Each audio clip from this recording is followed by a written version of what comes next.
یہ ہندوستان کے صدر کو بھی یہ استثنا ہے جو آپ جیسا نظام ہے یا صدارتی نظام ہے کیرا صاحب؟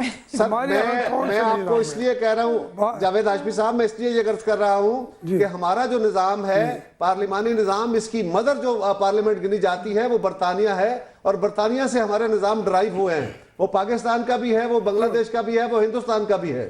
تو میں ایک اس نظام کے حوالے سے بات کر رہا ہوں۔ ہمارے ہاں نظام مختلف ہے کہ جو نظام ہمارے ہاں بھی بادشاہت ہی لگتی ہے نا، دیکھیں نا وہ تو جاوید ہاشمی صاحب مجھ سے بہت سینئر ہیں، انہوں نے بہت دیکھیں بات یہ ہے کہ بادشاہتوں پہ اگر بات کریں گے پالیٹیشنز کو بلیم کرنا تو بات ہے، آپ کی بھی بادشاہت ہیں، آپ نے بھی اپنی امپائرز کھڑی کی ہیں میڈیا والوں نے، آپ کیا کیا نہیں کر رہے ہیں، آپ کے بھی انٹرسٹ موجود ہے۔ نہیں میں آپ کی ذات کی نہیں کر رہا ہوں، میں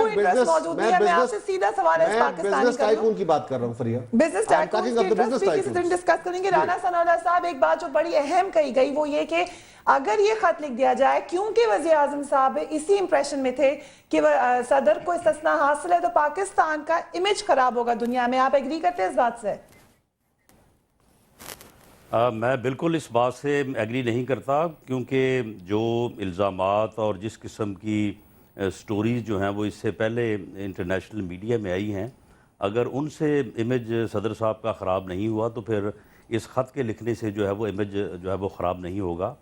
اور یہ جو یعنی موقف اختیار کیا ہے صدر صاحب کی طرف سے یا وزیر اعظم صاحب نے جو موقف لیا ہے، اعتزاز احسن صاحب بڑے ماشاءاللہ بڑے یعنی سینئر وکیل ہیں، لیکن میری جو رائے ہے یا جو میں سمجھتا ہوں، ایک تو بات یہ کہ کائرہ صاحب نے کہا کہ جی کوئی بھی اگر کیس عدالت میں اگر وہ ہو تو اس کے اوپر کوئی رائے نہیں دی جا سکتی۔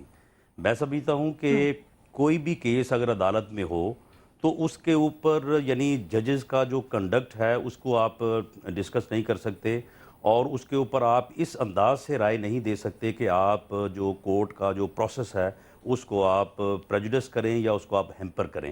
ورنہ آج سے 4 سال قبل اور خاص طور پہ 2007 کے مارچ سے لے کے آنورڈ یہی میڈیا تھا، اور کائرہ صاحب بھی یہی ہوتے تھے، ہم بھی ہوتے تھے، اور جو کیسز عدالتوں میں اس وقت چل رہے تھے تو اس وقت سپریم کورٹ میں اور عدلیہ کے حوالے سے بھی اور دوسرے بھی، ان سب کے اوپر ہم رائے بھی دیتے تھے، ڈسکس بھی کرتے تھے، بلکہ میڈیا کی اس کوشش کو جو ہے وہ قومی سطح پہ جو ہے وہ تسلیم کیا گیا کہ میڈیا کی ایک بہت بڑی کنٹریبیوشن ہے عدلیہ کی آزادی میں اور جمہوریت کی بحالی میں۔ اب میں آتا ہوں اس موقف کی طرف۔ کل جو موقف اختیار کیا گیا ہے اس سے کنٹیمپٹ آف کورٹ جو ہے وہ ثابت ہو چکی ہے۔ اب صرف استثناء کا سوال رہ گیا ہے کہ استثناء جو ہے وہ پریزیڈنٹ کو ہے یا نہیں، کیونکہ جو کورٹ کیسے ثابت ہوگا؟ یہ کنٹیمپٹ آف کورٹ اس طرح سے ثابت ہوئی ہے کہ وزیر اعظم صاحب کی طرف سے یہ موقف اختیار کیا گیا ہے کہ جی ہم نے خط اس لیے نہیں لکھا، ہم نے عدالت کی ڈائریکشن کو اس لیے جو ہے وہ اس کے اوپر عمل نہیں کیا کیونکہ آئین کے اندر جو ہے وہ استثناء ہے پریزیڈنٹ کو، میننگ دیئر بائی کہ انہوں نے عدالت کے حکم کو اپنے طور پہ ہی جو ہے وہ یعنی نل اینڈ وائڈ اور جو ہے وہ اگینسٹ کانسٹیٹیوشن جو ہے وہ تصور کر کے، اور وہ آرام سے بیٹھے رہے ہیں تقریباً 2 سال کا عرصہ۔ لیکن جبکہ جو کنٹیمپٹ آف کورٹ ایکٹ ثابت ہو جاتے ہیں تو کنٹیمپٹ کیسے ہوگا پھر؟ یہ بونافائیڈ نہیں ہو سکتا، ان کو ایک دن جو ہے وہ ایکسپلین کرنا پڑے گا۔ جس دن عدالت کی ڈائریکشن ان تک پہنچی تھی اس کے بعد ان کو چاہیے تھا کہ فوری طور پر وداؤٹ ویسٹنگ اے ڈے یہ عدالت میں آتے اور آگے کہتے کہ جی یہ ڈائریکشن آپ کی پہنچی ہے، اس کے اوپر جو ہے وہ میری آبزرویشن یا میری اوپینین یہ ہے، اس کے اوپر جو ہے وہ وضاحت کی جائے۔ اب جو کنٹیمپٹ آف کورٹ ایکٹ کی جو سیکشن 3 ہے وہاں پہ ڈس اوبے کے ساتھ ایک لفظ ہے ڈس ریگارڈ، یعنی عدالت کے حکم سے ڈس ریگارڈ جو ہے کہ آپ پہلو تہی کریں اور اس کو بالکل یعنی خاطر میں نہ لائیں اور آرام سے بیٹھے رہیں، وہ بھی کنٹیمپٹ آف کورٹ میں آتا ہے۔ تو یہ 2 سال تک جو بیٹھے رہے ہیں اپنے طور پہ فیصلہ کر کے، تو یہ disregard of the order of the court ہے۔ آرڈر آف دی کورٹ پہ رانا ثناءاللہ صاحب کا کہنا یہ ہے کہ کنٹیمپٹ آف سمجھتے ہیں کہ کل ثابت ہی ہو گئی اور سیکشن 3 کا حوالہ دے رہے ہیں. وقفے پہ جائیں گے, اس کے بعد سے مزید بات ہوگی. Keep watching News bat.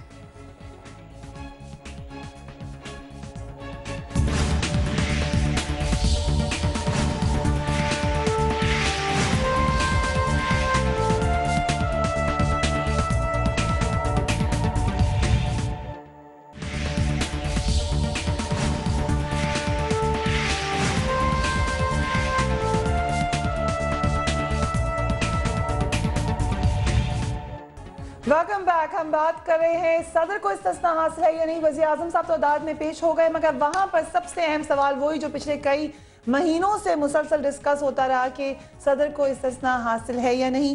وقفے پہ جانے سے پہلے رانا ثناءاللہ صاحب نے ایک اہم پوائنٹ اٹھایا. قمر زمان قائر صاحب سے اس کا جواب لوں گی. وہ یہ کہہ رہے ہیں کہ کنٹمپٹ آف کورٹ تو ہو ہی گئی, کیونکہ یہ ثابت کرنا 750 دن ہو چکے ہیں فیصلے کو آئے ہوئے. ان تمام دنوں میں اس بات کے اوپر غور کیوں نہیں کیا گیا. اور میاں نواز شریف صاحب نے بھی اس سے ملتی جلتی بات کی. انہوں نے کہا کہ سوئس عدالت نے کہہ دیا کہ صدر زرداری نے رقم کک بیکس کے ذریعے بھیجوائی تھی. یہ بات درست ہے؟ جہاں تک عدالت کے اندر ہونے والا ایشو ہے کہ عدالت میں صرف استثناء کا مسئلہ رہ گیا ہے, کنٹمپٹ آف کورٹ تو تسلیم کی جا چکی, یہ بالکل مس پرسیپشن ہے. رانا صاحب وہاں نہیں تھے.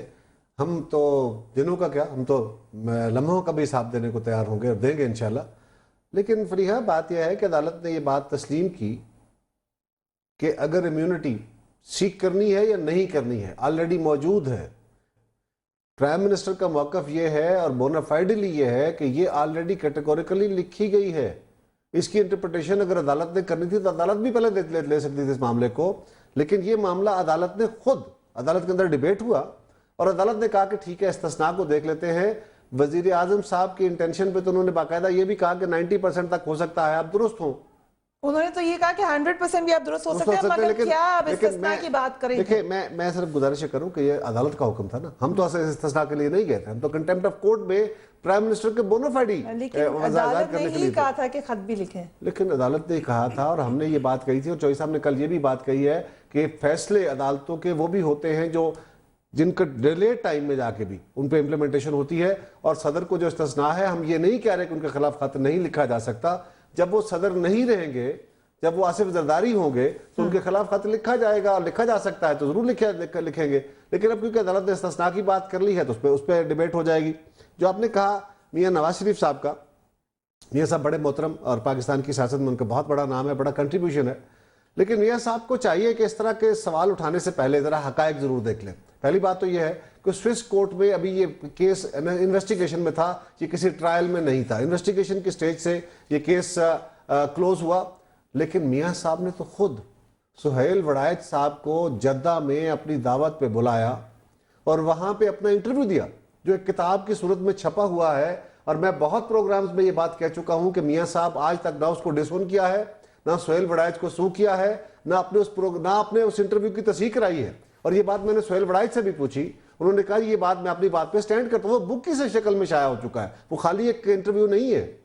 میاں صاحب نے کہا کہ ہم سے ISI نے یہ کیس بنوائے, ہم سے یہ غلطی ہوئی.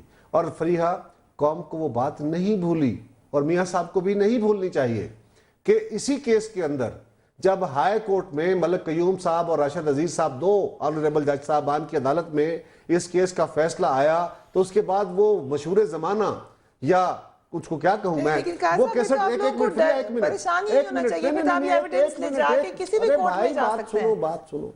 وہ دو جج صاحبان کی اور میاں شہباز شریف صاحب کی اور اس وقت کے احتساب کمشنر جو تھے ہمارے احتساب الرحمان, یعنی سیف الرحمان صاحب, ان کی باقاعدہ جج صاحبان کے ساتھ جو گفتگو ہوئی تھی وہ سامنے آئی. سپریم کورٹ نے اس کو سرٹیفائی کیا. ان جج صاحبان کو کہا گیا آپ مستعفی ہو جائے ورنہ آپ کے خلاف کارروائی ہوگی. ان کو استعفے دینے پڑے اور وہ کیس واپس عدالتوں کے اندر بھیج دیے گئے. ان کا اس ہائی کورٹ کا فیصلہ ختم کر دیا گیا, وہ اسی کے ریلیٹڈ تھا. تو میاں صاحب تو خود اپنی گفتگو میں, اپنے انٹرویو میں جو انہوں نے اپنی خود سفارش پہ یا اپنی خواہش پہ دیا تھا, اس میں مان چکے ہیں.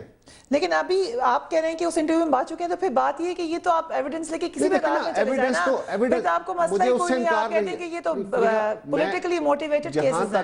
وہ تو ہم نے کہا, بات یہ ہے جہاں تک اس ایشو کا جا کے کہے نا عدالت میں امپلیمنٹیشن اور ایشو ہے. میرا صرف اس میں اتنا ایشو ہے کہ عدالت کے اندر ہم اپنا موقف پیش کریں گے. میں تو میاں صاحب کے سوال کا جواب دے رہا تھا، عدالت سے ہم انحراف تو نہیں کر رہے۔ رانا ثناءاللہ صاحب، میں ہاشمی صاحب سے بھی یہی سوال پوچھوں گی کہ کیا یہ تمام کے تمام مقدمات سیاسی طور پہ بنائے گئے تھے؟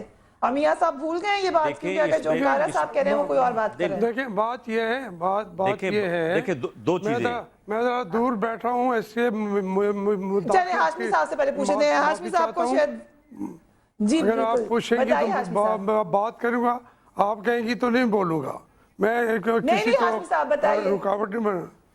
میں سمجھتا ہوں کہ یہ جو ادوار گزرے ہیں اس میں پاکستان سے پیسہ باہر گیا ہے، اور صرف ایک سیاستدان کا نہیں کیا، بہت سارے سیاستدانوں کا یہاں سے کیا ہے، اور اس کے ذریعے سے بیرون ملک انویسٹمنٹس بھی ہوئی ہیں اور بہت سارے ملکوں میں ہوئی ہیں۔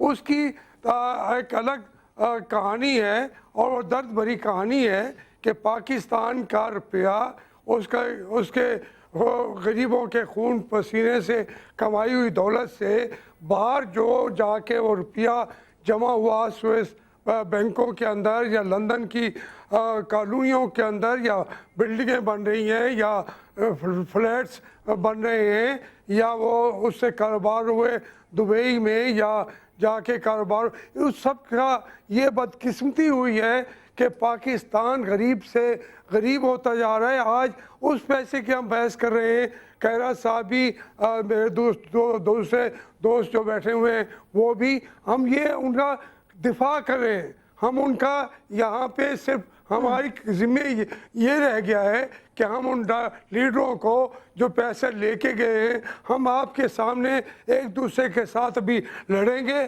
کپڑے پھاڑیں گے ان کا دفاع کرنے کے لیے۔ میں کہتا ہوں پاکستان کے عوام کا کوئی دفاع کرنے والا ہے؟ اس کا پیسہ لوٹا گیا ہے، اور کیا ہے یہ لوگ ان کا اٹھا کے پوچھیں کہ چلیے ان کا حلال کا ہوگا، لیکن کل کوئی اتنا پیسہ نہیں تھا جو ان 15-20 سال میں جب یہ لیڈر بنے ہیں وہ ان کے پیسہ کہیں سے کہیں تک چلا گیا ہے، اس کا جواب کیوں نہیں دیتے؟ ہم ان لیڈروں کے تحفظ کے لیے ہم نے کوئی قسمیں اٹھائی ہوئی ہیں، ہم نے حلف اٹھائے تھے اسمبلیوں میں بھی کہ ہم پاکستان کے مفادات کا اور پاکستان کے عوام کے مفادات کا ہم تحفظ کریں گے۔ پیسہ کون نہیں لے کے گیا، کون نہیں لے کے گیا، یہ وقت بھی بتائے گا۔ اور 6 کروڑ ڈالر جو سوئس بینک میں میاں صاحب جس کا سوال اٹھا رہے ہیں، آپ کہہ رہے ہیں اس کے علاوہ بھی اور بہت سارا پیسہ، اس کا بھی سوال اٹھائیں ساتھ ہی۔ میں سمجھتا ہوں جو وہاں پہ فلیٹس ہیں، جو وہاں پہ بلڈنگیں ہیں، جو وہاں پہ ہر جگہ پہ ہیں، ایک ملک میں نہیں 4-5 ملکوں کے اندر ہیں، تو یہ کیسے لیڈر ہیں کہ پاکستان کے عوام نانے جویں کو ترس رہے ہیں؟ ان کے پاس گیس نہیں، ان کے پاس بجلی نہیں، ان کے پاس پانی نہیں، تعلیم نہیں، ان کے علاج کے لیے سہولتیں نہیں، اور لیڈر جو ہیں کسی ان 5-10 لیڈروں کا اٹھائیں، ان کے آپ ایسٹ اٹھائیں گے 70 کے 80 کے، وہ نہیں ہوں گے جو آج دنیا بھر کے یہ امیر ترین لیڈر کیسے بنے، کیسے بنے؟ اسی پاکستان کے دولت سے۔ ایک چھوٹی سی گزارش کر لوں، سوال اہم ہے، وہ ان کی پارٹی جس میں وہ بیٹھے ہیں، میں آپ کے ساتھ ہوں۔ میں جاوید ہاشمی صاحب، میں آج اس پروگرام میں میں سر چھوٹی سی گزارش کر لوں، میں کوئی ڈیفینڈ نہیں کر رہا، میں تو لیگل پروپوزیشن کے اوپر بات کر رہا ہوں، لیکن مجھے یہ امید ہے، آپ میرے بڑے محترم ہیں، میں آپ کا بہت احترام کرتا ہوں، میرا آپ کا پولیٹیکل ڈیفرنسز ہو سکتے ہیں، نظریاتی طور پہ میں آپ مختلف جماعتوں میں ہو سکتے ہیں، لیکن آپ کے طرز سیاست کا میں بہت معترف ہوں۔ آپ کو چاہیے، آپ کے پاس جو ریکارڈ ہے وہ بالکل کھل کے سامنے لائیے، ہم کسی کے غلط کاریوں کے دفاع میں نہیں ہیں، ہاں ایک لیگل پروپوزیشن ہے، کانسٹیٹیوشنل پروپوزیشن ہے، اس کی بات کر رہے ہیں، ہم یہ نہیں کہہ رہے کہ زرداری صاحب کے خلاف کیس نہ کھولیں، حساب دو تو آپ کو ہاں دو، تو ہم کہہ رہے ہیں دو، لیکن اس کا بھی دو، پھر بات بنتی نا، آپ کہتے ہیں ہم آپ سے سوال نہیں کر رہے، آپ ہم سے نہ کریں۔ بالکل یہ غلط بات کہہ رہے ہیں آپ، ایسا بالکل نہیں ہے۔ ہم نے یہ بات کہی ہے کہ آئین کے تحت صدر صاحب کو استثناء ہے، جب بی بی شہید زندہ تھی ان کے خلاف کیسز ہوئے، ہم عدالتوں میں پیش ہوتے رہے، ہم عدالتوں سے لڑنے والے نہیں ہیں، ہم عدالتوں کے اندر مقدمے لڑتے ہیں۔ بھٹو صاحب کا مقدمہ آیا، بے گناہ تھے، ان کو شہید کر دیا گیا، ہم ان کا مقدمہ لے کے عدالت میں گئے ہیں، یہ بات نہیں ہے۔ محترمہ بینظیر بھٹو کی قبر کا ٹرائل نہیں کروں گا، میری بات بھی سنیں، کیرا صاحب میری بات بھی سنیں، میں یہ کہوں گا کہ اس بارے میں اس موضوع پہ ہم لڑ رہے ہیں آج. میں یہ ویسے فریہ آپ کہہ تو رہا بحث کو ہوں جو دوسری طرف لے گئی ہے. لیڈرشپ ہوتی ہے